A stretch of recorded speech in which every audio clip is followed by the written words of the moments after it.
nutrient digestibility, and milk components.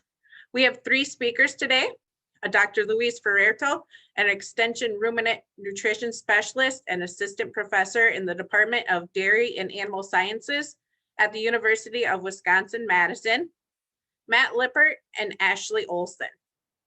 We would like you to please mute your microphone. Feel free to use the chat box to ask questions.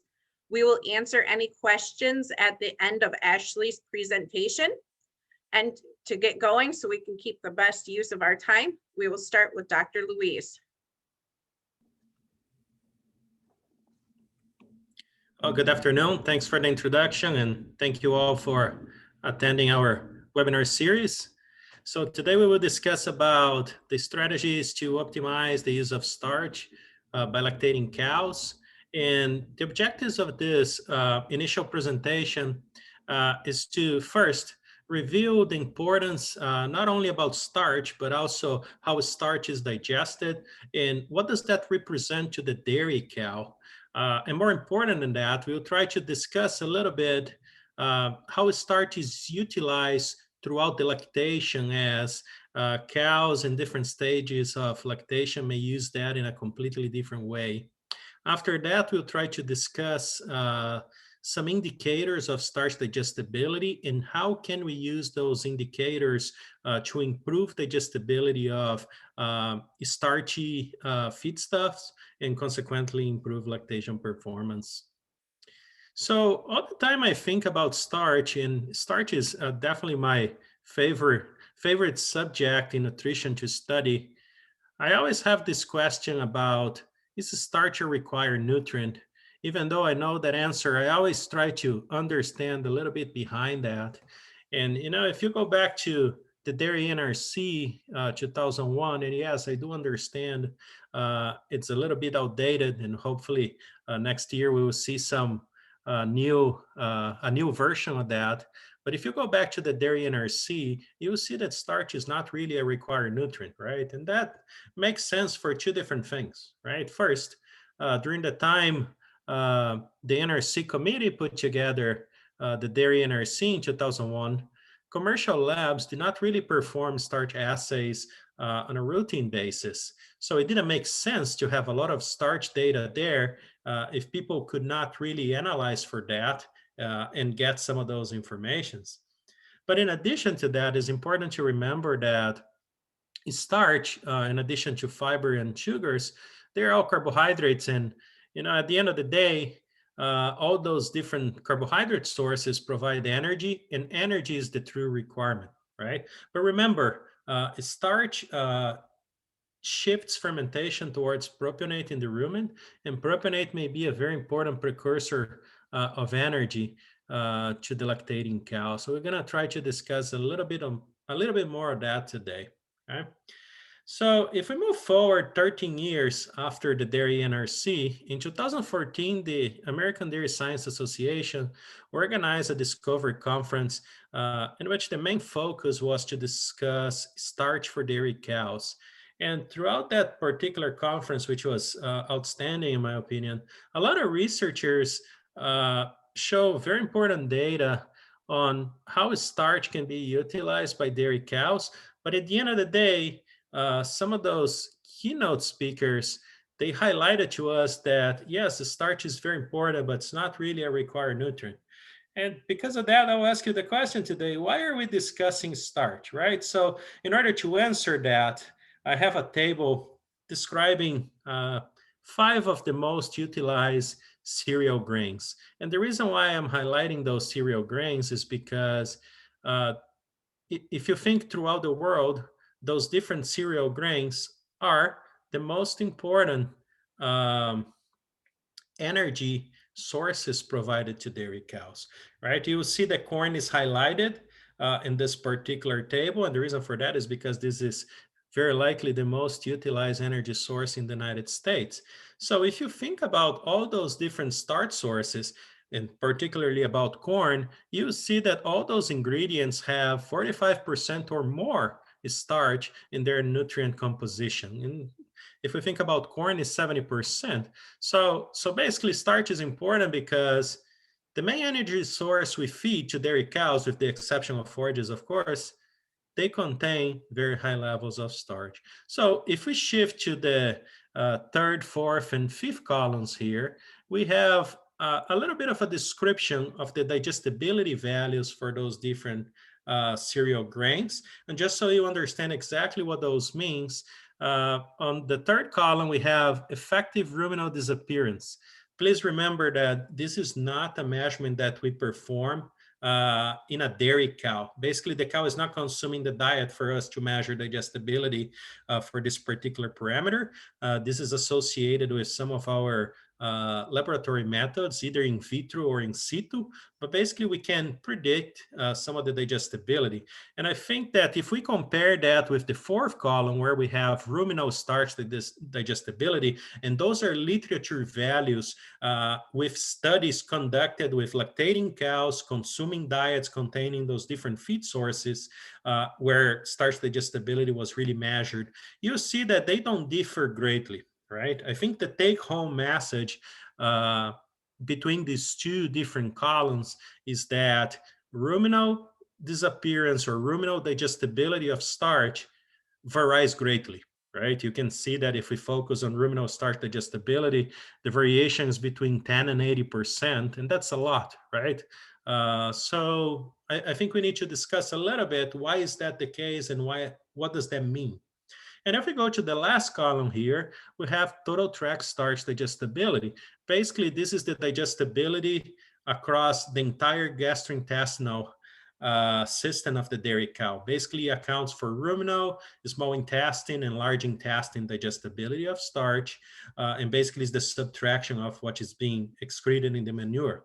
And you see that even though the variation is not as wide as ruminal digestibility, we still have a variation of 30 percentage units. So I guess the question is, are there tools that we can use in order to make sure we optimize digestibility values? And later today, we will discuss some of those tools. Okay? But thinking from a starch perspective, if we try to run an exercise here, and we assume a lactating dairy cow consuming 60 pounds of dry matter intake per day, and let's just speculate that this diet has 25% starch, basically this cow consumes every day 15 pounds of starch. From this 15 pounds of starch, if we use an average from our previous slide, or a similar average to the previous slide of 55% of ruminal digestibility, that means that there are approximately 8 pounds of starch being digested in the rumen. The problem is, if we use that variation that I show you in our previous slide, in reality, this cow is really digesting between 2 and 11 pounds of starch in the rumen. And that may differ on how the animal respond to that. Okay? But stop thinking about the rumen a little bit. If you get the average that we had for corn diets in our previous slide, approximately 92% of the starch is digested total tract. What that means to us is, yes, a lot of starch is digested. However, if only 92%, and I know that's maybe it's not only, but in my mind it is, because I want to see 100% of total tract starch digestibility, if possible. This means that there is a loss of 1.25 pounds of starch. So the question is, does that matter? And how do we use this information to improve diets? So if you think about ruminal and total tract starch digestibility, even though there is a huge difference, and even though we know that the small intestine will compensate to a certain extent for starch digestibility, here we have on the x-axis ruminal starch digestibility, and on the y-axis we have total tract starch digestibility. There's a very strong relationship, and the reason for that is usually what is not digested in the rumen may not be digestible post-ruminally. Some of it may be, but whatever is not really digestible in the rumen will not be digestible anywhere else. So we have to make sure we make those starch sources as digestible as possible. And if we try to correlate that with milk production, you see here on the x-axis total tract starch digestibility, and on the y-axis milk production in kilograms per day for this particular slide, you will see that there is a relationship between starch digestibility and lactation performance. Yes, if you go through this figure, you will see that there is a lot of variation on that response, but in this particular graph, there is a main reason for that, right? There are a lot of different factors that affect milk production. And for this particular review of literature we put together some years ago, we did not consider only studies evaluating starch digestibility. So there are a lot of studies within those points here that they tested protein sources, protein concentration, fat supplements, feed additives, etc. So there are a lot of things that may be influencing this value. Okay, so for this presentation, we will use the assumption that yes, ruminal digestibility helps you to improve total tract starch digestibility, and total tract starch digestibility has high potential to improve milk production. So what are the strategies that we can use to optimize the total amount of starch digested in the rumen and consequently in the total tract? In my mind, there are two main strategies that you could utilize. The first one is dietary starch.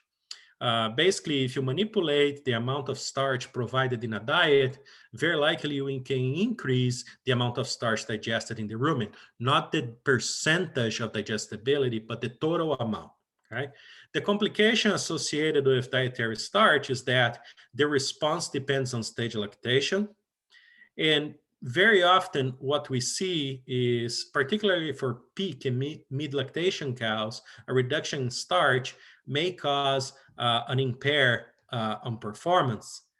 However, at the same time, excessive levels of starch may lead to acidosis and milk fat depression. So basically, we need to find a point where we are optimizing production without causing any potential issues with acidosis or milk fat depression. So that should be our goal. The other strategy that we may have is to improve the starch digestibility of those different feedstuff that we use to feed dairy cows, and consequently improve the percentage of starch digested, which obviously will also increase the amount. Okay, so before we continue with this presentation, I would like to ask you a question. So I would like to ask Amanda to put our first question on the screen. I will explain the question to you. I want to know what is the concentration of the diet that starch comprises for your herd. But please, before you answer that, think about two different things. I do understand that there is a lot of variation if you have different groups that are fed different diets in your herd. So please think about the high producing cows of your herd.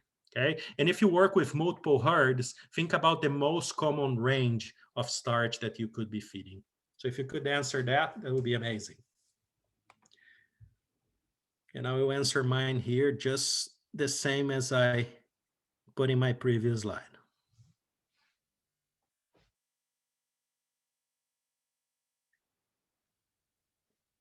So I'm assuming we are good to go.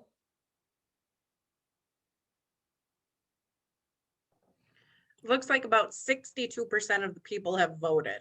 Come on, guys, let's put this number up. I will use this information later on to help me to formulate diets that kind of match what people are really doing in the field for our future experiments. So would really appreciate if you can provide some insights if you have them. If you don't feed cows or if you don't formulate diets, I understand if you don't answer, but if you do, I would really appreciate that.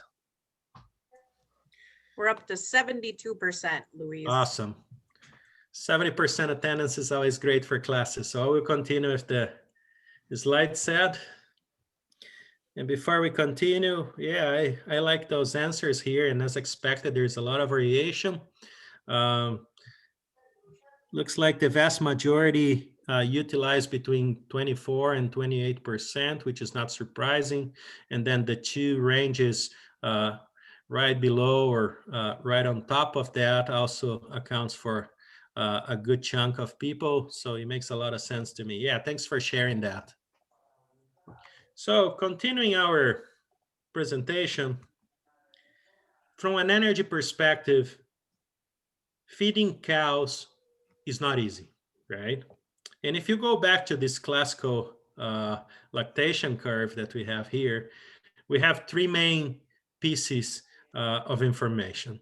The first one highlighted in red is body weight of dairy cows. As expected, right after parturition, dairy cows will have a reduction in body weight, which is obviously a combination of the calf not being there anymore and some of the body reserves being metabolized. And if you look to the green line here, we have milk production, which basically increased right after parturition, reaches a peak, and then starts declining until the onset of lactation, all right? And the last piece of information here we have is dry matter intake in blue. And obviously, intake does not match milk production. Very often we have the issue of negative energy balance early in lactation, and then cows consume more than they produce milk later on because they need to reaccumulate those body reserves they basically lose early on in lactation. So what does that mean for us that want to feed diets containing starch, right? So again, early lactation, most of the energy will go towards milk, while at the same time intake is limited, right? So basically, because of that, cows will be mobilizing body reserves. A little bit later, cows will reach peak of their milk production, where their demand is very high. Most of the energy still goes towards milk, but they are already adjusting their intake. And at this particular point, they can consume enough dry matter in order to fuel those energy demands. But what does that mean to starch, right? So there are two potential effects going on here. Let's think about fresh cows first. Okay, I'll try to discuss peak lactation together with mid lactation. So if you're feeding fresh cows, there are potential benefits of adding more starch to the diet. Basically, if you think about that, there is a greater energy density in those diets, and consequently, the animal will be consuming more energy. If that really happens, there is a reduction in fat mobilization, and consequently, those cows are less susceptible to metabolic disorders. But this may not always happen, right?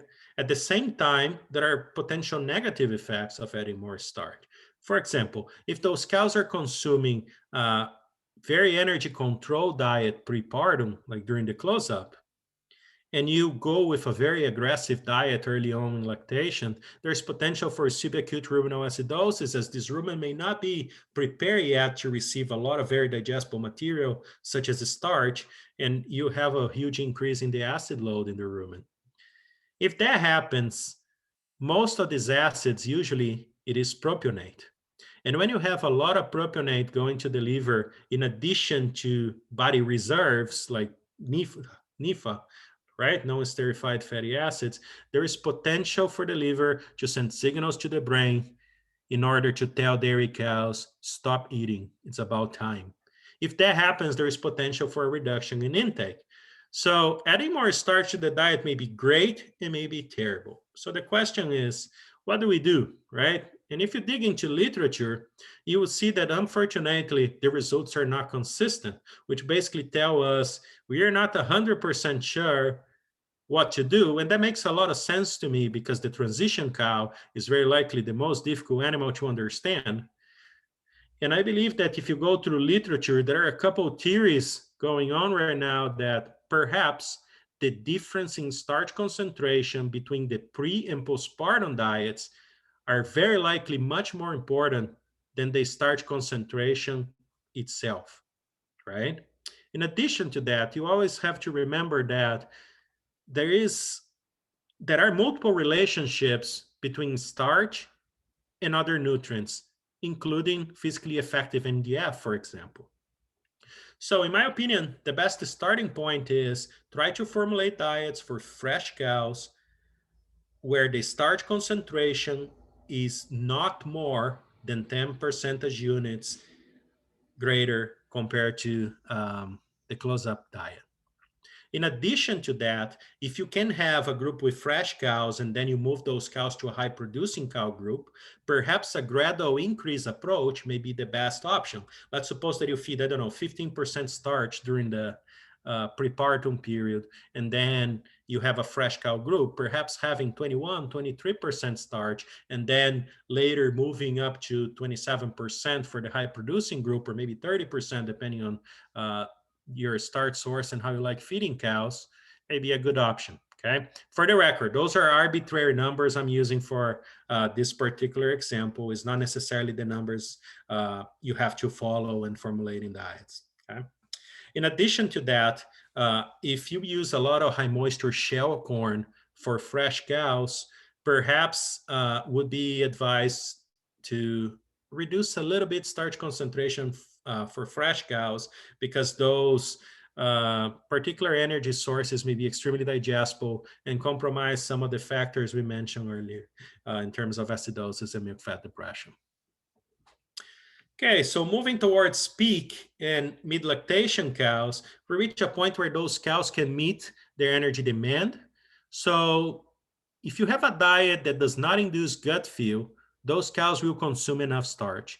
They will consume enough energy. They will consume enough nutrients. Consequently, they will fulfill their needs. But the question is, what does that starch can do in this particular scenario? So some years ago, we put together this review paper, and just for full disclosure here, most of the diets, they were corn silage and corn grain based diets. Okay, so may not include a lot of high moisture corn and a lot of cereal grains. So please take that into consideration. But in general, what we saw was a very strong linear relationship for those four factors here: milk production, milk fat concentration, milk protein concentration, and milk urea nitrogen. So basically, the second column has arrows, which highlights the direction of this relationship. So basically, if we use milk production as the example, every percentage unit of starch that you add to the diet leads to approximately 0.2 pounds of milk more per day. Obviously, you have to be careful, because by saying that it's a linear relationship, if you have 100% starch in the diet, it's not necessarily true, right? I just want to make this point here before continuing. But milk and milk protein go up, milk fat and MUN go down. Okay, and I think MUN going down is a good thing, and I think it ties very well with the greater milk protein concentration as well as production that can be obtained. But the question we also have is, does it matter what we are replacing with starch, or what we replace the starch with in a diet? So Shane Fredin put together another review some years ago, and he tried to separate the effects of forages and non-forage fiber sources, or byproducts, if you will, when replacing starch. So the second set of numbers here, it's slightly different than our previous review. In this particular case, we are demonstrating for each percentage unit of starch that leaves the diet, if replaced with forage or if replaced with a non-forage fiber source, what happens? And if you go through all those different parameters, basically, as you remove starch from the diet, there is a potential reduction in milk, as well as the total amount of fat and protein produced. Okay, and obviously MUN go up. I think it matches very well with our previous data set. But I think is even more interesting than that is that when you replace starch with forages, which typically are slightly less digestible than non-forage fiber sources, this impact is exacerbated. It's in certain cases twice the effect of what it was with non-forage fiber sources.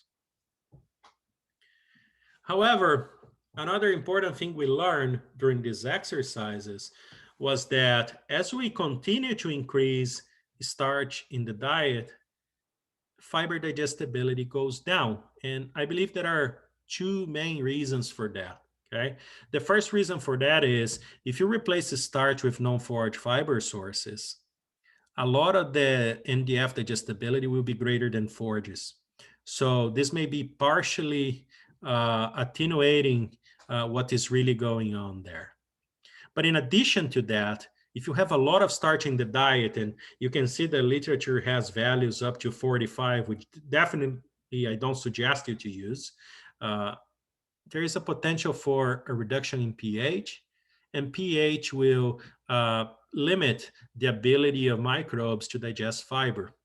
So if you think about that, and if you consider this potential negative effect of starch on NDF, perhaps when we replace the starch with any type of NDF source, we need to be careful when accounting for the energy level of this diet. And the table we have here on the right simulates a 5% starch replacement with an NDF source, regardless of what the source is.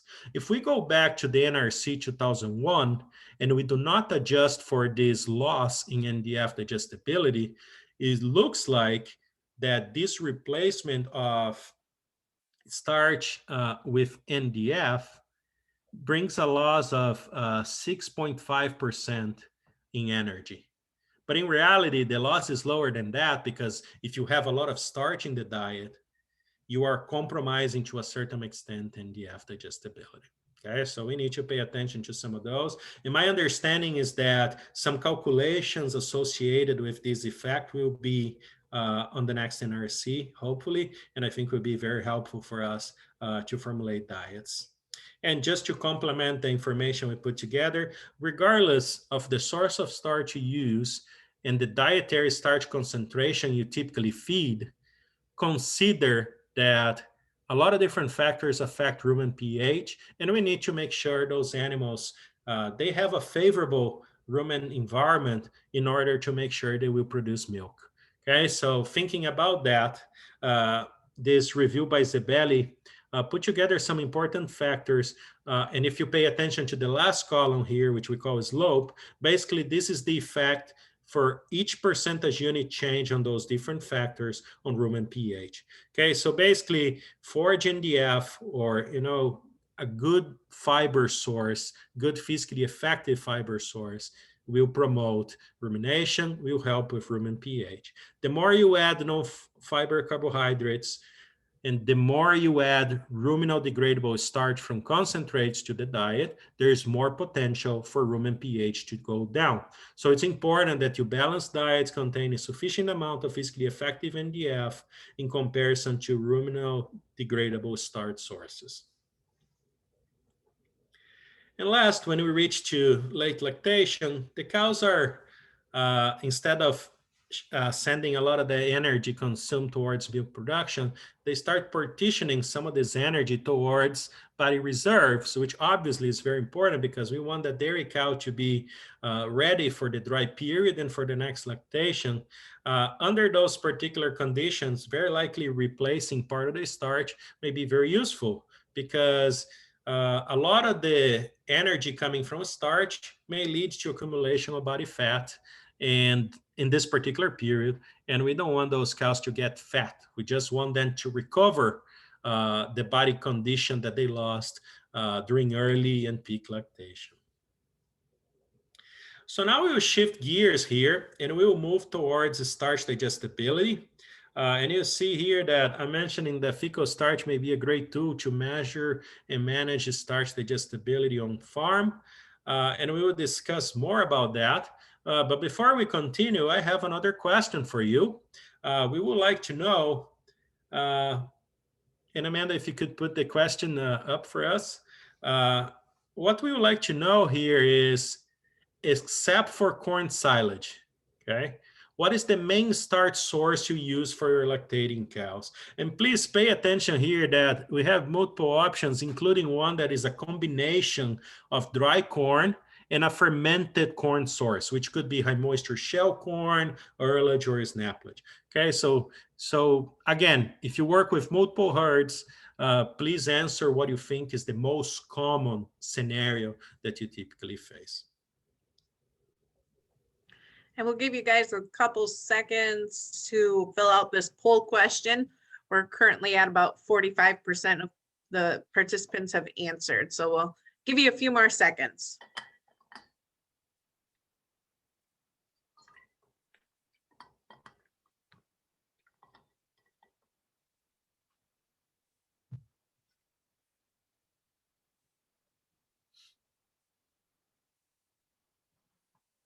We're up to 67%, Louise. Yeah, I think that's good.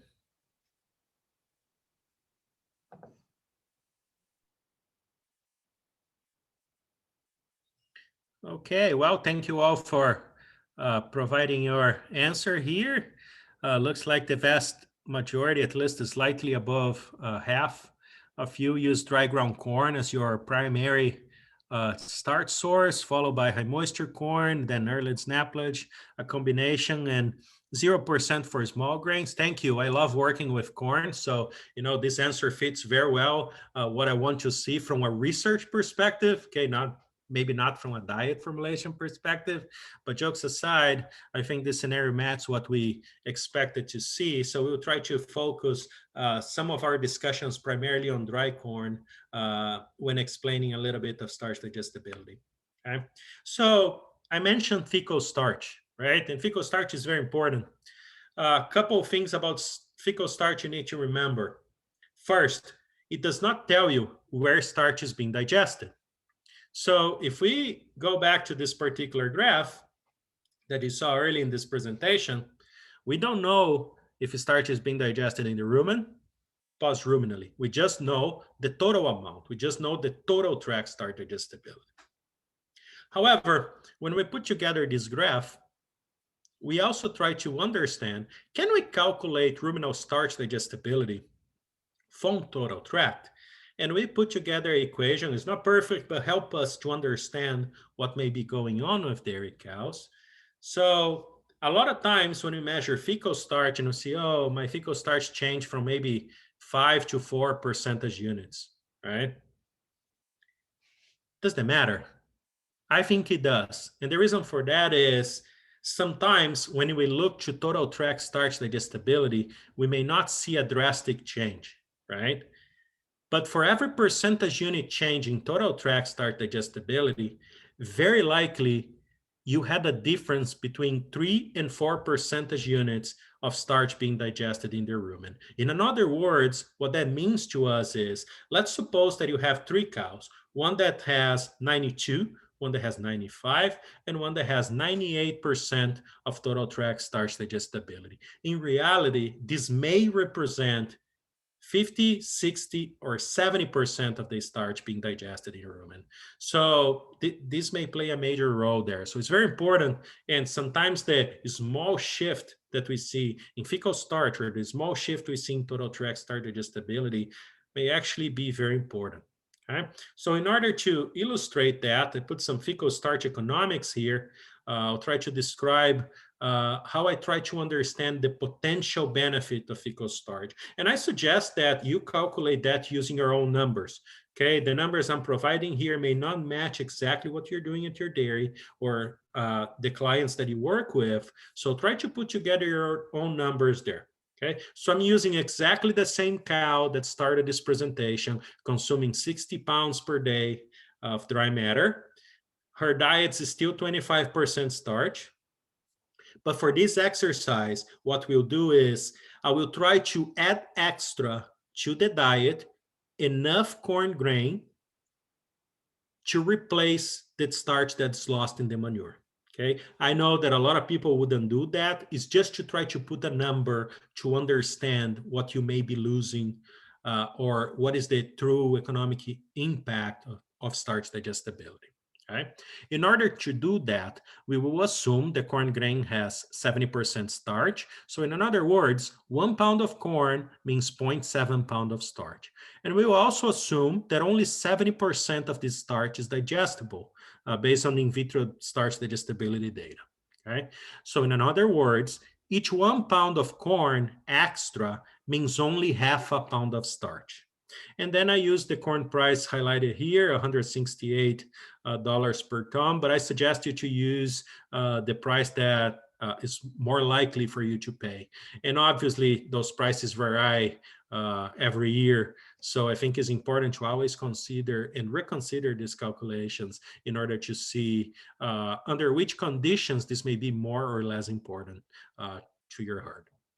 So if we think about fecal starch, and I use very arbitrary numbers here, 0, 5, 10, 15, and 20%. I do understand that 10, 15, and 20% is not that common, but may happen. Sometimes there are issues with the silage production, issues with some of your other starch sources. So eventually something like this may occur, okay? But regardless, if we consider a cow consuming 60 pounds per day, 25% dietary starch means that those cows consume 15 pounds of starch per day. If we use fecal starch to calculate total tract starch digestibility, basically we have here what this could represent. So basically 5% of fecal starch is approximately 94% of total tract starch digestibility, and 20 is 75%, okay? If I know the starch digestibility, and I know the amount of starch that was consumed, basically I can calculate starch loss, right? So here we have all the different numbers associated with those digestibilities. If I know starch loss and I want to use corn grain to replace the starch that's lost in the manure, basically what I did here is for every pound of starch that's lost, I had to add 2 pounds of corn. And the reason for that, only half a pound of corn is really digestible starch, right? So if I know the amount of corn grain extra I have to feed based on the amount of starch that's lost in the manure, I know exactly the price that I pay for corn grain. That's what this may mean to your herd, okay? So if you have a lot of loss on starch digestibility, particularly in times when your starch source is very expensive, perhaps there is a potential there to capitalize, improve starch digestibility, and hopefully improve some of these economics. But again, this is just a random scenario. I think would be very interesting for you to calculate using your own values to understand this factor. All right. In addition to that, I try to use some of those total tract starch digestibility numbers to calculate if the cows cannot really digest that, what is the NEL or the TDN, depending on what you like to use, of different feeds? So for this particular exercise, I only calculated a corn silage and corn grain. And basically, if you have very high digestibility, it means that those feeds, they are providing more energy because the starch is not being lost.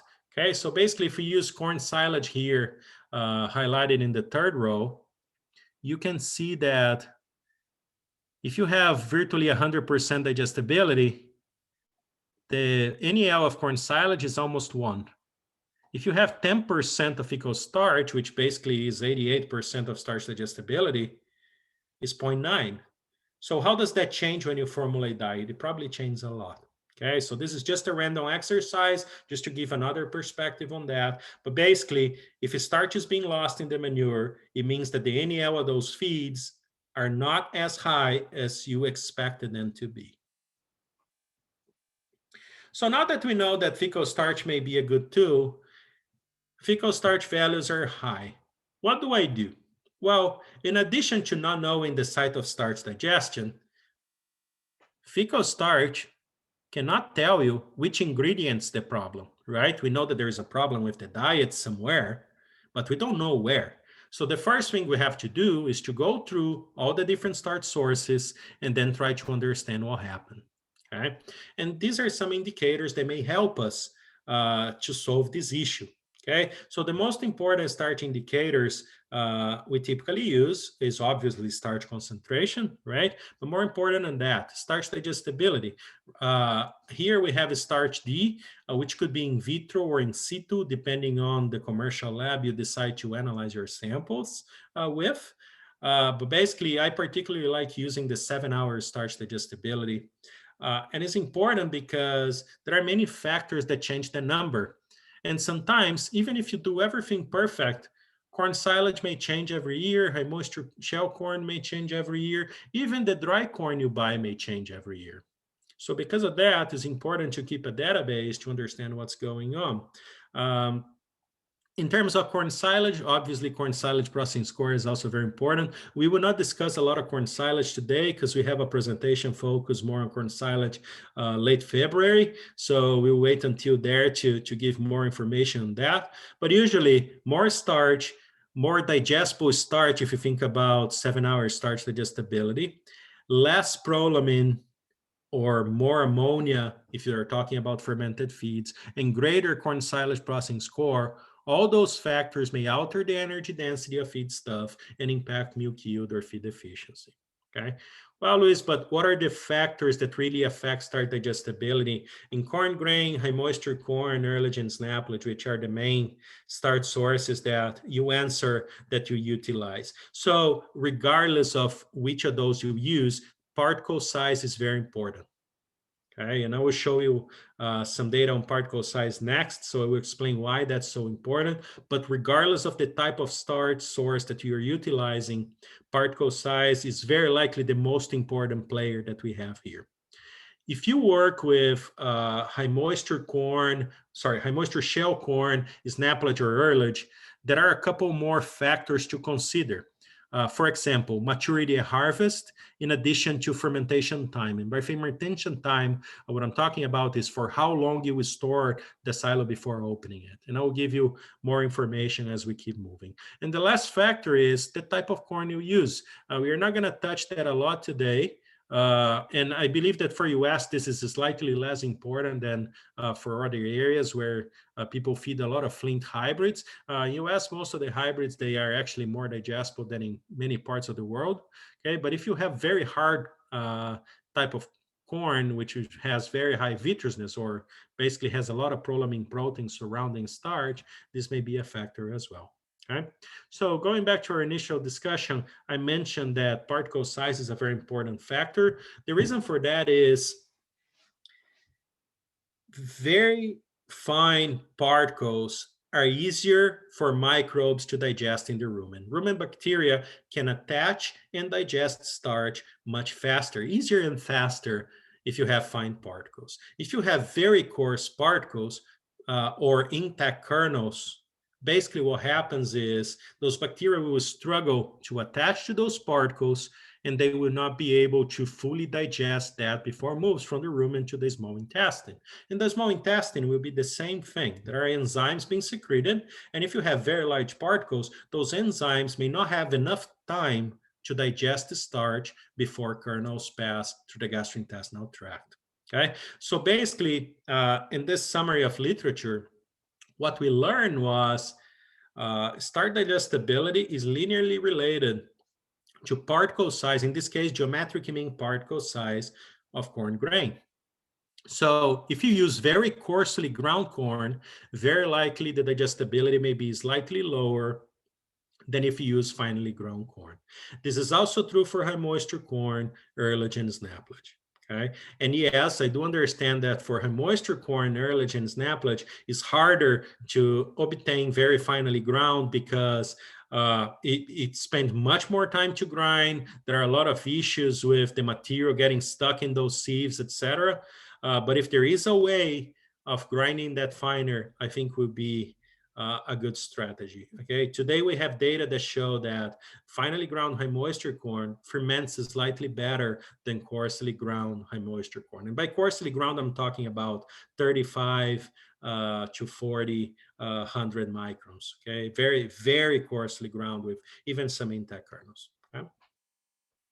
So moving towards earlage, and this particular scenario will also apply to high moisture corn to a certain extent. Here's just a brief description of those study. The only thing we will focus is maturity and storage, okay? But this was a very large study, multiple hybrids, multiple plant populations, because we were trying to learn more how this could affect the earlage production. But what I wanted to remember is we compare two maturities, half a kernel milk line and black layer stage, and we allow silage, or in this case, earlage, to ferment for 30, 60, 120, and 240 days. Just to give you a perspective on the nutrient composition of the half of kernel milk line and the black layer stage earlage, you will see that, as expected, the more mature material has greater dry matter concentration. However, it has a slightly less soluble protein, which is related to fermentation, and has a little bit more starch and lower in vitro starch digestibility. But to me, the nicest finding from this particular study matches what we know from corn silage and high moisture corn. Starch digestibility goes up if you allow it to ferment for longer. And yes, I do understand this is not always a possibility, but if you can increase a little bit the fermentation length, maybe to 60, 90 days, you're gonna get more digestible starch, regardless of the maturity of earlage or regardless of the maturity of the high moisture corn, as far as not too dry and it can ferment properly. But more important than that, please pay attention that the blue line here represents the more immature kernel. And that particular silage or earlage is much more digestible. Okay, so maturity plays a major role for earlage.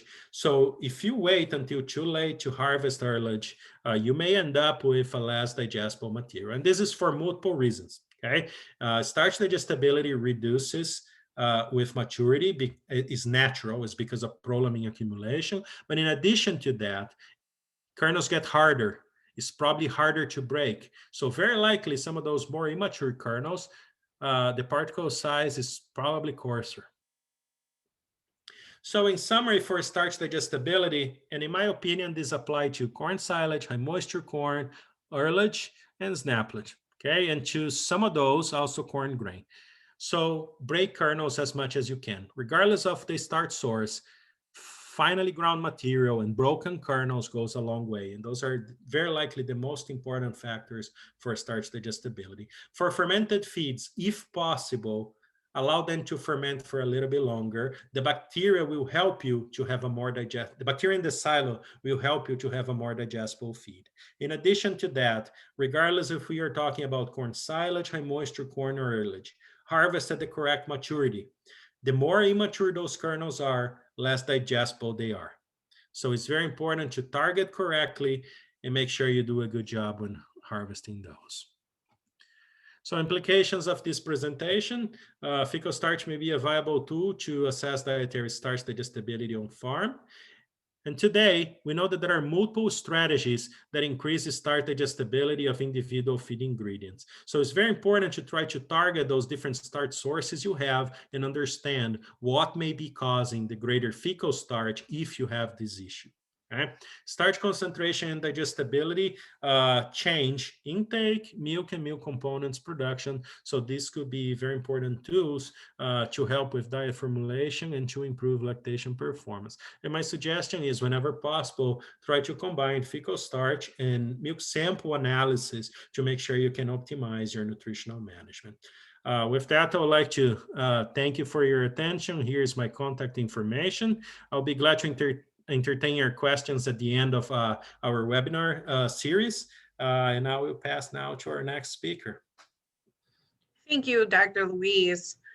Next, we are going to transition over to Matt Lippert. Matt is an extension agriculture educator in Clark and Wood counties. And today he is going to be talking about changing feed components depending on the milk check. So Matt, take it away. Unmute yourself, please, Matt.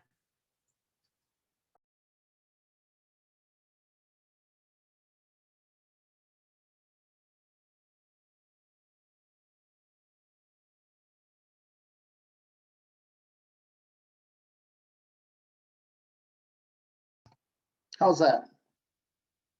Perfect. Okay. We can start with that question right away. I got a question there for you folks. It's not like there's these four alternatives are exactly opposite to each other, and it's not my place to tell you how you should feed cows, but I've worked with people feeding cattle for a long time, and I found that it's good to know what your preferences are before you start giving advice. So there's the choices on there that you like to feed cows the same no matter what, and you don't like to push cows. There's a choice on there where you like to maximize the genetics of your cows. It's one where you like to respond to the markets as they are. And another one pretty similar. I don't like to lose more production than the cost of the additive removed, and find that sometimes when I remove things, it's kind of penny wise and pound foolish. So I see your You're responding. So yeah, we'll just give you guys a few more seconds.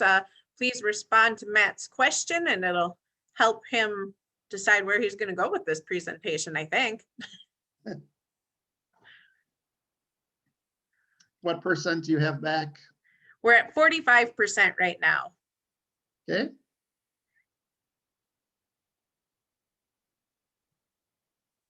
We'll Well, give you I guys, think we have the idea where it's going to be. I can see the trend there. So why don't you call it a day there? So we had a little bit of everything. We had 52% of you said I pull out and add ingredients depending on the commodity market and milk prices. And that's very relevant this year. That's why I chose this topic. We've had some very interesting things happening with milk prices that we haven't had before.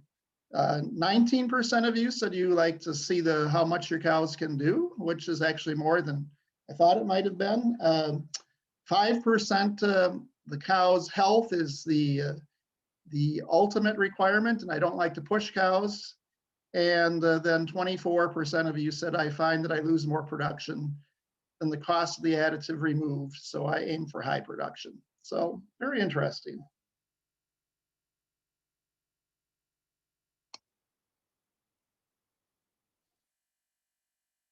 So I've been keeping a spreadsheet since the year 2000 on the class 3 milk prices and the fat, other solids, and protein prices. And on my spreadsheet, it highlights them by color if they're extremely low or high, and red is low and blue is high. And you can see here in 2020, I've marked April as the month of COVID, and we had some really low class 3 prices, 12.14 in May. And we're not going to go there a lot, but we all know that we didn't actually get all of our class 3 price some of those months. But what I want you to see there is extremely high milk protein prices, over $5 for multiple months this year, and actually really low butterfat prices, $1.32. I do have December in there. We just got through that, so we saw a drastic drop in the class 3. But even today, the class 3 protein price is about twice that of the butterfat price. So that the question is, how can we get that money that's in the market for protein? Just for contrast, everyone remember that one full year we had for milk for dairy farmers in 2014. The whole year just about was $20 plus. Even December was a nice price. But what you want you to see there in 2014 is that we had more balance between the fat and the protein prices. They were pretty close to similar, not the extreme that we saw this year. So another way to look at that is since 2000, what have been the prices? And the green, the olive, I don't know how it shows up on your computer, but that's the protein price. And the reddish price there is the fat price. And if you look, most of the time since 2000, we've had quite a bit higher price in our protein. But since 2014, until a year ago, and I'll move my cursor there so you can see that, we had this 4-year period where that wasn't the case, where we had fat higher than protein. And now this last year, we've returned to more, shall I call it normal? I don't know what was normal about this year, but certainly it's reversed the trend of the last 4 years. Another way to look at that is to take your total where your money is at, where you're getting it from, and the red is protein. And if you look here on the far right-hand side of this chart, you see that that green, that little skim on the top is all we're getting in our value of our milk for butterfat right now, that the real weightlifting on what's giving your milk check right now is milk protein. And then on the bottom, not to ignore it, other solids is, as we know, if we look at our milk checks, not a major contributor.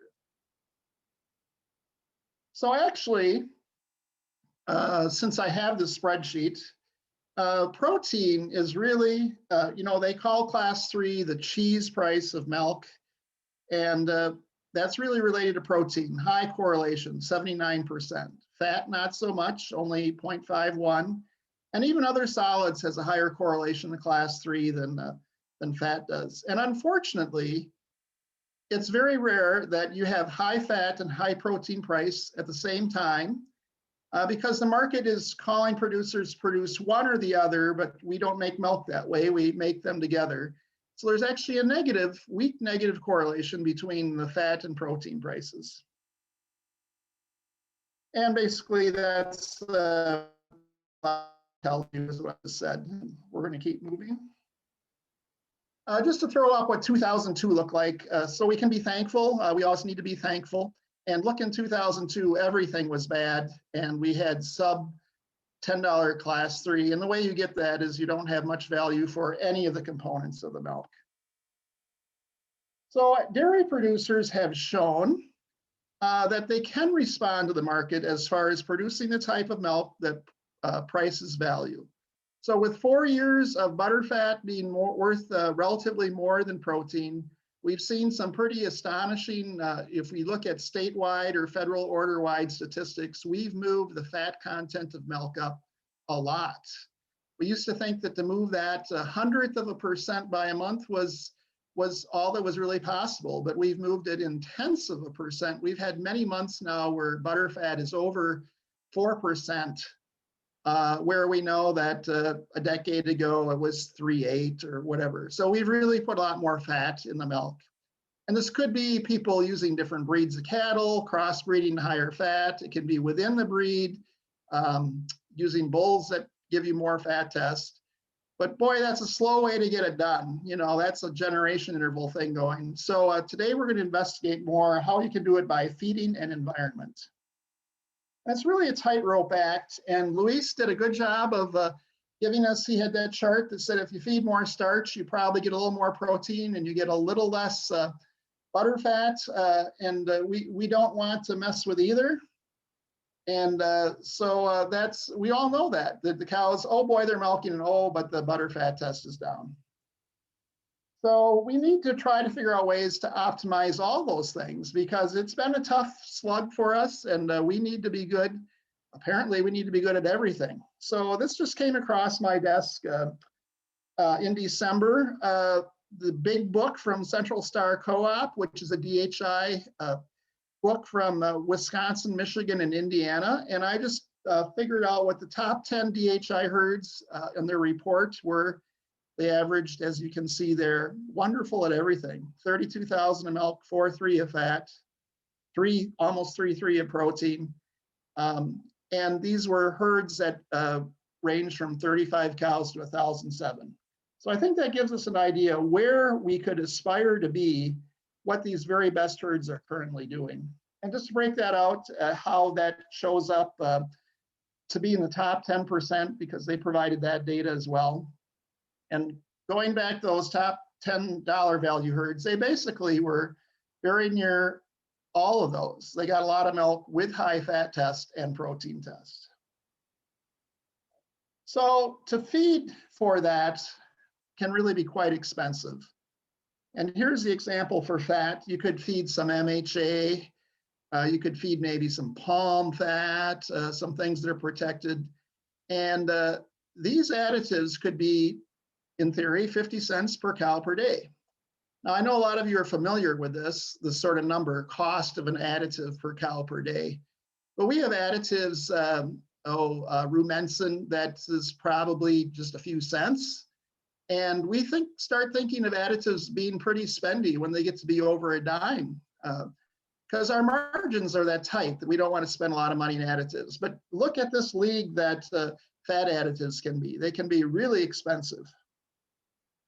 And for protein, we have the same thing going on. We can use we can balance for amino acids.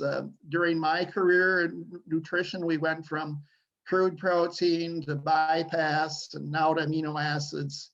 And again, so things, protected amino acids, some of these protein, just regular protein feeds that have a better amino acid profile can be really expensive.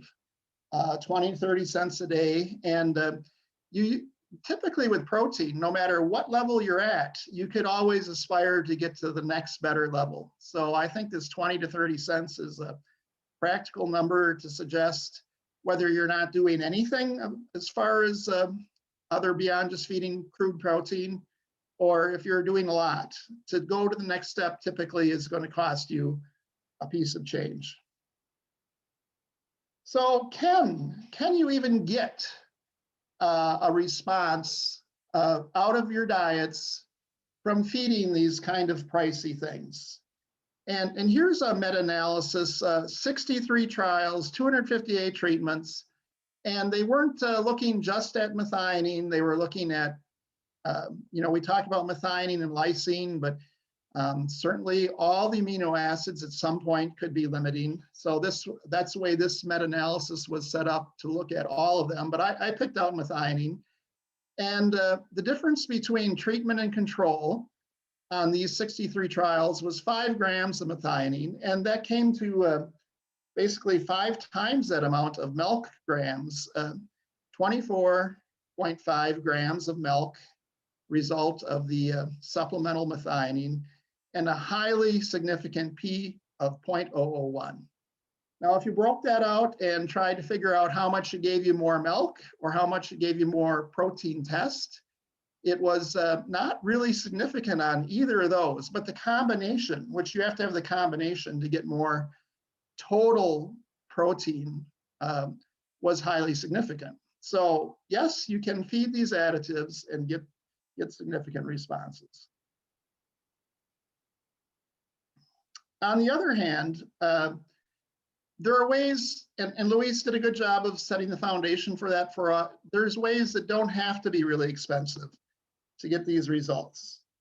If you're feeding too many vegetable oils, say cottonseed or distiller's grain or whole soybeans, that rumen environment is going to be altered and depress the bacterial activity, and you'll have a fat test depression.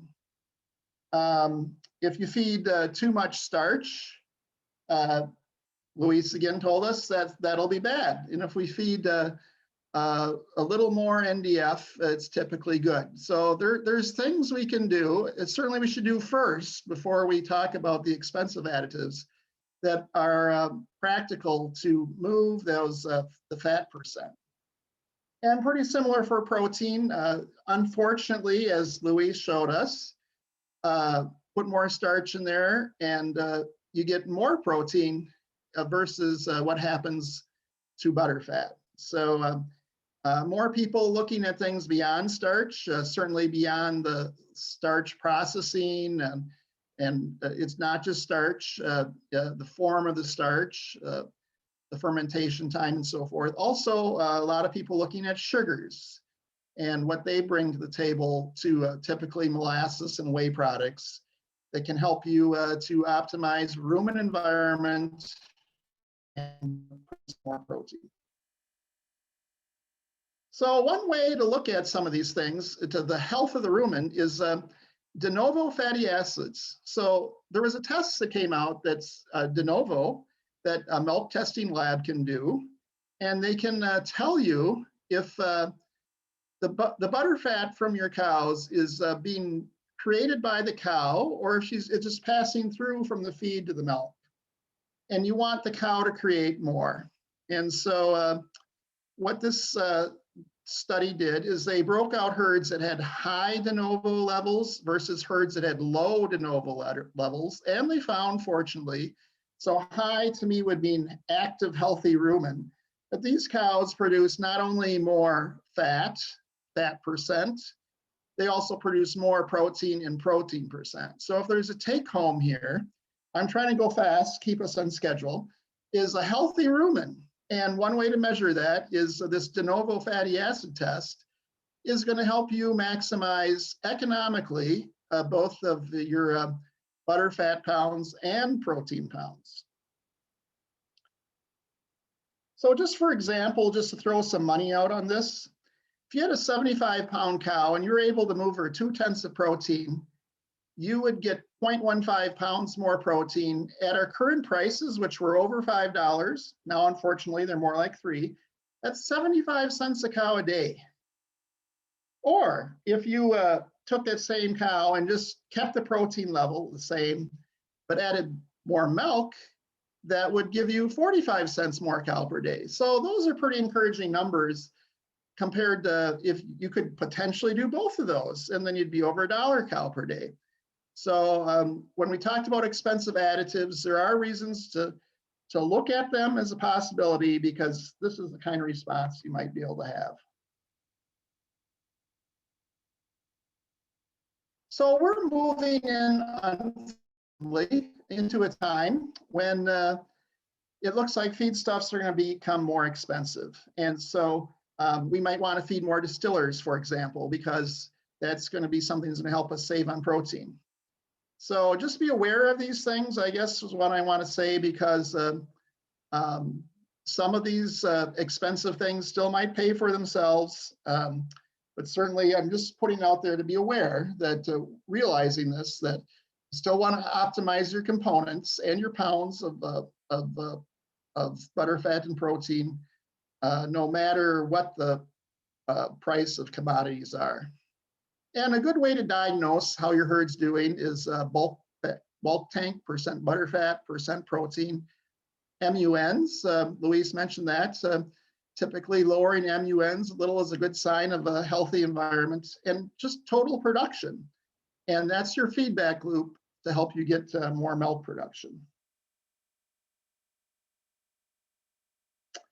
So back to that original question we had, I think that there's a healthy range of normal fat and protein tests that we can play with these things a little bit.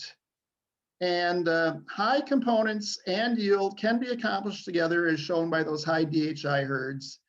And we can get high production, it's almost a requirement that to get high production, we actually need healthy cows. So I think I'm getting about to the end here, and I didn't want to go over too much. So if there's questions, we'll deal with them afterwards. Thanks, Matt. Our final speaker is Ashley Olson. She is the Extension Agriculture Educator in Vernon County. And today she is going to talk about how alternative forages can be fed to dairy cows. And once again, make sure you guys keep putting your questions in the chat box. Once Ashley is done presenting, we will get around to answering all of them. All right, thank you, Jackie. So today I'm going to cover what are some different alternative forages that may be fed to dairy cattle. We've been hearing a lot involving our starch with corn silage and other grains. And we just listened to Matt talk about maybe different feed additives, how we can improve our milk, fat, and different components. And so with some of these alternative forages, what are the nutritional components to these and how can they help us in feeding our cattle? And then are there any other considerations to keep in mind when feeding these forages? Some of the options I'm going to quickly touch on today include late planted oats, different types of rye, sorghum and Sudan, brassicas, triticale or triticale, depending how you say that, soybeans, immature corn, and then the newer forage cocktail mix. So typically with cereal grain forages, if we're going to plant in the fall for a late spring harvest, we'd be looking at planting a rye or a triticale. Triticale generally matures slower than the rye. So just to keep that as a note as we move forward in the presentation. And then if we were looking to spring plant a cereal grain for an early summer harvest, we would be looking at oats. And the quality is really high in oats if it's harvested at the right time at the boot stage. If we're looking to fall harvest a cereal grain, typically we would be planting in early August. And that's where we get into our late planted oats. We really need to plant those oats by mid-August. Oats will not survive the winter. That can be good or bad, depending what you are aiming for with your, whether it's for feeding the cattle or your land, just depends. You want to use mid-maturity oat varieties for a higher yield. And oats are pretty hardy. They're not injured by frost till 20 degrees Fahrenheit or lower. And they may not even be killed until as low as 6 degrees Fahrenheit. And just to throw in there, there was a study at the Dairy Forage Research Center and UW Marshfield Research Station. When they were planting late oats, they were planting them about 3 bushels per acre for feed. Late oats will not regrow if we graze them, but we want to make sure that we're grazing all the growth that's available. And we can usually begin grazing them the last week of September if we do get them planted at that ideal time in early August. Again, at Marshfield, they were allocating for 1 day's forage needs using the electric fence method, just so they were avoiding the trampling and wasting of the feed. You can graze after snow if the forage is not completely covered as well. And one more thing with the late oats, you can harvest them for silage. They do accumulate dry matter as they stand. They also accumulate sugars, but the harvest is really a balance between maximizing our dry matter and weather risk. And with that, we may not want to be making dry hay from fall oats because it's getting late in the season for that. And as we go on talking about these alternative forages, it's really important to note that the weather plays a big role with all of these, and also making sure to test your forages is very important so you know what you're working with in feeding it. So moving on to rye, there are different types of rye. So you may hear me say winter rye, annual rye, Italian rye. There are many different types of rye that can be planted and fed. But rye typically will grow under cooler weather conditions than wheat. Rye does green up sooner in the spring. And we'll see yields of 2 to 3 tons per acre with a range of 1 to 4 tons. And around the boot stage, rye is typically at 15% protein. Again, depending on the harvest, we can get ranges from 10 to 18%. And really planting the rye, it really depends on our goals. If we want to graze that in the fall, we want to try to plant in August. And rye can be grazed a couple times if it's managed properly. And we could graze it in the fall and even be able to harvest it mechanically the following spring. We can also plant it after corn silage or a soybean harvest. We may not get a fall grazing off of it, but next spring we could graze it, or again, be able to mechanically harvest it to feed to our dairy cows or heifers. I wanted to put a few pictures in here, and I'll be talking more about these later, but these are courtesy of a research trial that was done by Matt Akins, who I think is on the call today, and Greg Blondie, a retired agriculture agent. Here's just a picture on the left of winter rye that was taken on May 17th. And that rye was actually planted the previous fall in October. And so you can see, you know, how quickly it grows. And then you have winter rye that was planted the previous fall, but then had an annual rye drilled into it in April. And you can see what that looks like in the middle photo. And then you can look at the winter rye that was harvested for the first time on June 3rd. And then that also shows what the nutrient values of that winter rye were on the screen, are total dry matter and protein on that. The next pictures show the corn silage that was planted in June. And then along with the no-till, the middle of June, of the cocktail mix that I'm going to be talking about a little bit later in the presentation here. And then we have the annual rye that was planted at this particular research plot and cut June 25th with the information, nutrient information on there. This cocktail mix, though, I wanted to note, consists of a BMR, sorghum Sudan, some Italian ryegrass, red clover, some crimson clover, and some berseem clover for a total of 36 total pounds planted per acre. And we'll talk more about that later. So moving on to talking about feeding a forage sorghum or a sorghum Sudan, these adapt to drier soil conditions. The type and harvest really depends on the quality needs. So what animals on your operation you're going to be feeding it to. You want to be feeding a BMR for your lactating cows, and the number of harvests vary. So for forage sorghum, it'll probably be a single harvest, but our sorghum Sudans, we can have multiple harvests to feed to our lactating cows, or a single harvest for heifers. It won't be quite the quality, but we will get the quantity that we may be looking for on your operation to have extra feed to feed your heifers. Grazing, you don't want to graze the sorghum and Sudans until they're at least 18 inches in height, but you do want to stop grazing after a frost for a good week or more to let the prussic acid dissipate if there is any present.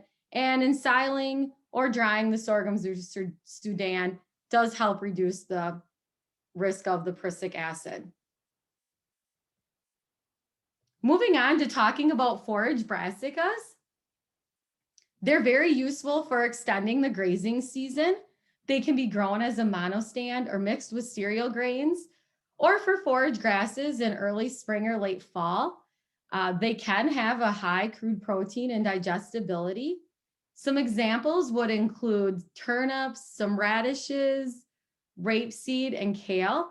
And depending where you are in the state or even different states, some of these brassicas are more common than others, depending where you are. I'm in the western part of Vernon County, and this is being used on some different farms and different grazing operations as well.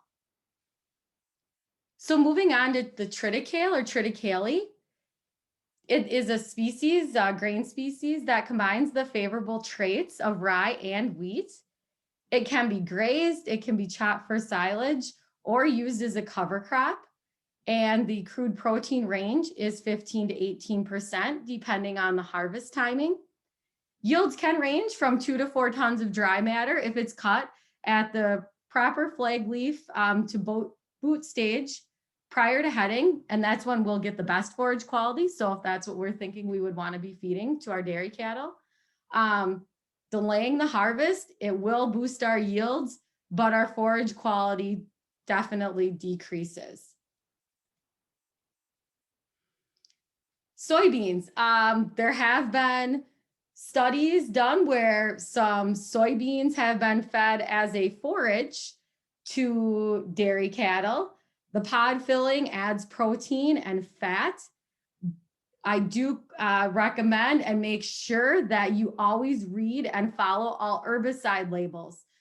Depending what was put on there, there could be a long withdrawal time before that forage or those soybeans could be fed to cattle. So wanted to make sure that that is definitely in bold letters. Always make sure we're reading our herbicide labels. Immature corn kind of touches on a little bit what Louise talked about. Corn can be fed at any maturity. The starch levels, like he said, they vary based on grain content, grain maturity. Corn can resemble other grasses in nutrition as the tassels emerge. Quality does not increase until the grain fill of significance occurs. We can see lower dry matters below 30% on immature corn, and frost may not impact that dry matter as well. Stalks and immature ears, they do contain most of our tonnage and moisture, which most of us know and see, and plants dry as the grain matures naturally once we get past that 3/4 milk line. But again, make sure we're checking any of our herbicide labels if we are having to harvest the corn early. This is just another option out there. It's not saying harvest your corn immaturely to feed. So what I want to talk about last today is the cocktail mix. And this was a trial, again, like I said, conducted by Matt Akins, our extension dairy specialist at the Marshfield Ag Research Station, and Greg Blondie, the agriculture agent in Wapaka County, along with Dan Borst, a dairy farmer. And what you're seeing on this screen, based on the trials that they did with winter rye, corn silage, the cocktail mix, and the annual ryegrass, this is what the nutrient compositions were based on the trial out at that farm. Alfalfa was put in there just to show where that is nutrient wise compared to these other forages. And there's a lot going on here, but what we can see is that we do see a similar forage yield and quality observed between our annual ryegrass, the cocktail mix, and the alfalfa. The winter rye also provided a good quality forage, but it did have a much lower yield at only 0.7 tons per dry matter, so per acre. And so if we look at some of the photos that were taken out at the research plot, we can see the cocktail mix on the left of the screen, what it looked like on July 15th. It did have some urea put on it the end of June. And then at the first cutting of it, a couple weeks later, July 31st, 41 days after planting, you can see how tall it was there.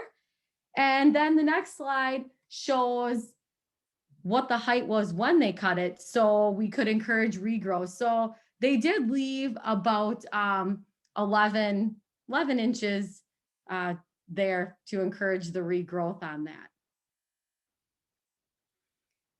And then if we look at the annual rye, you can see what the nutrient composition was of that sample when it was cut, the third cutting on August 12th, and then the annual rye fourth cut on the 6th. And then if we look all the way over, we can see what the cocktail mix's nutrient composition was on its second cutting, September 6th. So we can look at these and notice that we did, dry matters per acre were there, but we can see the differences in protein on those annual rye cuttings. Here's just a few more photos from that research plot, the cocktail mix, where it was on October 9th after its cutting, what the corn silage looked like out there on October 9th, and then the annual rye, the fifth cut that occurred on October 17th. And again, less dry matter per acre, but the protein did hang in there. And then I have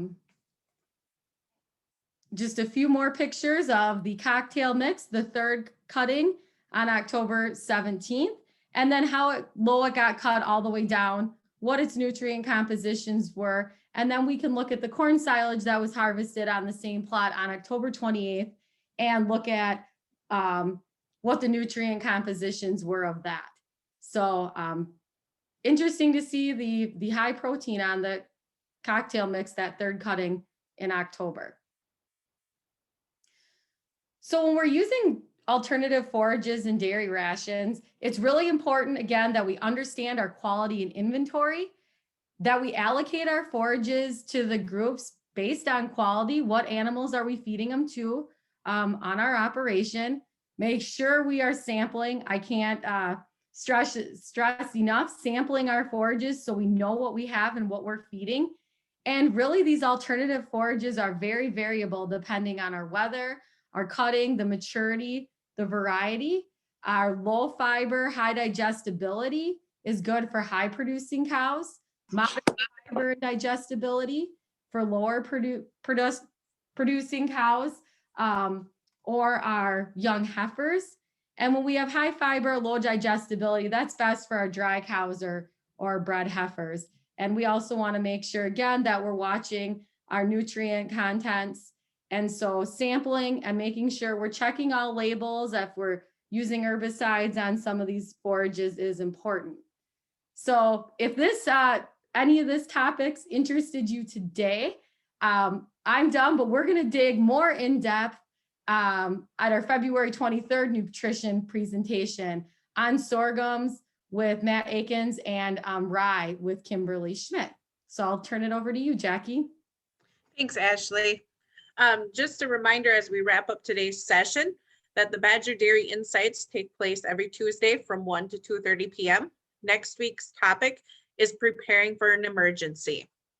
In the chat box, you will notice that I did drop a link for an evaluation. We would kindly ask if you could please follow that link when we get done and answer some questions so we can see how we're doing with these Badger Dairy Insights. And now we'll go to our questions. If you do have a question, please feel free to keep adding them to the chat box, but we're gonna get started. Louise, it looks like you have a bunch of our first questions. Would you like me to read them to you, or do you want to read them and answer them? I can read an answer. Okay. Okay, so the first question we had was, can some processing like flake improve digestibility of starch in corn grain? Yes, stink flake corn is a widely used starch source in certain areas in the US. And it does increase the starch digestibility compared with dry ground corn. It is slightly less than high moisture shell corn would, for example. Okay, similar to other starch sources, the flaking process, if it's not properly done, may also not increase enough of the starch digestibility. So if you're buying a stink flake corn, I suggest that you go through sources that have a good density levels so it becomes more digestible. The other question associated with this same person was, which feed additives can help to increase digestibility of starch in the rumen? I think the only additive that really targets starch digestibility is amylases or exogenous amylases, if you will. And I think the results in literature are inconsistent. I think there is more potential to use amylases when you feed high starch diets and less digestible starch sources compared to very digestible starch sources. Jackie, should we shift to others, or should I answer all then, or how do you want Why to? don't you keep going, because it looks like our questions go in order of speaker, so we'll let you keep answering. Okay, after that, we have a question about live yeast products and digestibility of corn grain. I think live yeast products are typically utilized for rumen fermentation, and although it has some potential benefits on fiber digestibility, to my knowledge, there is no benefit on starch digestibility. After that, we have a question. What's the best strategy to improve fat percentage of milk when diet's mainly consisting of corn silage, corn grain, and canola? And feeding strategy for improvement of milk fat content in heat stress. I think there are many alternatives. I think a combination of a good forage source that induces rumination, good buffering capacity in the rumen, as well as manipulation of fat supplements, primarily those that are not polyunsaturated fatty acids, may help in this kind of diets, because starch reduces pH, and in addition to that, corn silage and corn grain have a lot of C18-2 and C18-3, which sometimes are not fully converted to C18-0 in the rumen. So this may be an issue there. Okay, with regard to heat stress, I think part of the issue you need to remember about heat stress is you need to make sure cows are consuming well, and you need to make sure you provide proper minerals as well as good buffering conditions during heat stress. And Matt, feel free to jump in and discuss any, as this is very likely some of the topics you discussed today. So.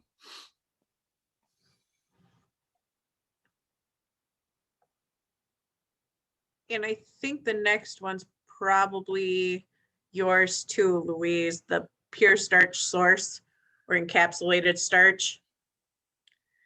Yeah, I'm not aware of encapsulated starch sources, so I cannot make much comments on that. About pure starch sources, yes, you can feed pure starch sources and it would be much more digestible than any other starch source. I guess the question about that is, what is the cost of that? And how do you formulate diet when you're using pure starch? Because if you know that all the pure starch will be digested, should you reduce starch and replace with some other carbohydrate sources? So again, I think it will depend on the price of that and how you formulate the diet. Matt, I think you have the next one. Did they measure the effect of just total fat percent versus de novo fatty acids? Well, there's been a couple of summaries on de novo. Most of them out of the Northeast, because I think that's the lab that does most of the milk testing. And I had to fly through that pretty fast, but they assigned these herds and then studied them afterwards. And if you saw, they had pretty high components, really pretty moderate production on there. So I would say that high de novo is a good indicator of high butterfat test, but if you have real high butterfat test and good de novo levels, it might be an indicator that, and you know your starch level, but I might predict that possibly you could use some more starch, that you might, you know, it's not the only measure. You don't look at de novo and solve that one and say, now I'm going to have optimized milk production. So I think it's one tool. And you could have that be sitting, making a fairly wonderful starch test, but moderate to low milk production, and the de novos would look pretty good. And I'll say, Luis, do you want to have anything to say about that? All right, the next question, whichever one of you wants this one. How do you consider whole sunflower seeds as fat sources for lactating cows? We don't use them a lot in the Midwest. We don't grow a lot of sunflowers. We do see sunflower meal and sunflower oil. They'd be a vegetable oil. So typically, I was saying those tend to be fat test depressing. Sunflower, I think if you look at it, you know, it's a pretty fibrous product. So you're gonna, and not a very good fiber, I would imagine, pretty straw-like. So that is a negative that it brings to the package. And then there's a lot of interesting things about different oils. For a while, there's a lot of interest in flax being shown to produce larger eggs, ovules, and so forth. So I'm probably, Luis can tell us that one, where sunflowers fits on that spectrum, but certainly just in general, it's a vegetable oil, and we don't want to have too much of that in the rumen at one time. Our next question is for Ashley. Do you have any information regarding buffering capacity of soybean when it comes to ensiling it? Yeah, so soybeans can be, depending when you're harvesting them, can be tricky as far as ensiling, because the longer you wait to harvest them, it does reduce the ability to ensile. And so really mixing it with different, you know, if you're mixing it with a haylage or even a different grass, sorghum Sudan, that can help when you're ensiling it to make it better. And for the animals, what I do want to stress is that make sure you're reading and following on checking up all those herbicide labels, because that's kind of the first concern, to make sure that we have that clearance before we could harvest the soybeans to feed as a forage to the animals. But yeah, if you may have to mix it in with different forages to make it ensile better the soybeans. Perfect. I think that is all the questions. We would like to thank everybody once again for attending today's session. The link once again to the follow-up evaluation is in the chat box. And then you can also expect an email from us in the next day or so with some links to the recording once it's available and some other information. So thank you and have a great rest of your day.